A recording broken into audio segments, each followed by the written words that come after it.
ഹൂതികളുടെ ആക്രമണത്തിൽ ഈഡൻ കടലിടുക്കിൽ ചരക്ക് കപ്പലിന് തീപിടിച്ചു. അവിടെ പ്രശ്നം ഒഴിയുന്നില്ല കേട്ട. ഡച്ച് കപ്പലിനാണ് തീപിടിച്ചത്. 2 പേർക്ക് പരിക്കേറ്റു. ഗസയിൽ ഇസ്രയേൽ യുദ്ധം അവസാനിപ്പിക്കുന്നതുവരെ ചെങ്കടലിലെ ആക്രമണങ്ങൾ തുടരുമെന്നാണ് ഹൂതികൾ വ്യക്തമാക്കുന്നത്.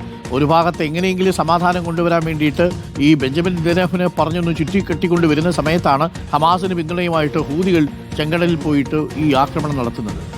എന്താണല്ലേ. ശ്യാമ സദാനന്ദനുണ്ട് കൂടുതൽ വിവരങ്ങളുമായി. ശ്യാമ സദാനന്ദൻ, ഇപ്പോൾ ഗസയിലെ സമാധാന നീക്കങ്ങൾക്ക് തിരിച്ചടിയാകുമോ ഈ Eden കടലിടുക്കിലെ Houthi ആക്രമണമെല്ലാം?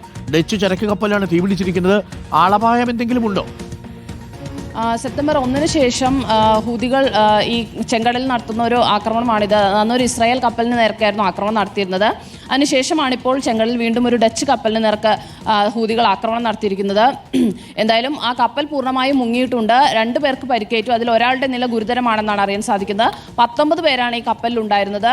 Russia, Philippines, Ukraine, Sri Lanka തുടങ്ങിയ രാജ്യങ്ങളിൽ നിന്നുള്ള ആളുകളായിരുന്നു ഉണ്ടായിരുന്നത്. എന്തായാലും യൂറോപ്യൻ യൂണിയന്റെ മാരിടൈം ഏജൻസി ആണ് ഇവരെ രക്ഷപ്പെടുത്തിയിരുന്നത്. ഈ പരിക്കേറ്റ ഒരാളുടെ നില ഗുരുതരമാണ്. അയാൾക്ക് വൈദ്യസഹായം നൽകിയിട്ടുണ്ട്. മറ്റാളുടെ പരിക്ക് അത്ര ഗുരുതരമല്ല. എന്തായാലും ജീവനക്കാരെ എല്ലാവരും രക്ഷപ്പെടുത്തിയിട്ടുണ്ട്. അവർക്ക് യാതൊരു പ്രശ്നമില്ല. ജീവനക്കാർക്ക് അത്തരത്തിലുള്ള ആശങ്കകളൊന്നുമില്ല. ഹെലികോപ്റ്ററിലാണ് ഈ രക്ഷാപ്രവർത്തനമൊക്കെ നടന്നത്. പക്ഷേ എന്തായാലും ഈ ഗാസയിലെ ആക്രമണങ്ങളിൽ പ്രതിഷേധിച്ച് തന്നെയാണ് ഹൂതികൾ ചെങ്കടലിൽ നിരന്തരം ആക്രമണം നടത്തുന്നത്. ജൂലൈയിലുമൊക്കെ ഇത്തരത്തിൽ കപ്പലുകൾ നേരെ ആക്രമണം, അതായത് ഗാസയിൽ ഇസ്രായേൽ യുദ്ധം തുടങ്ങിയതിനു ശേഷം നിരവധി ആക്രമണങ്ങളാണ് ഹൂതികൾ ചെങ്കടലിൽ നടത്തിയിരിക്കുന്നത്. അതിന് തുടർച്ചയായിട്ട് തന്നെയാണ് ഇപ്പോൾ ഇന്നത്തെ ആക്രമണം ഉള്ളത്.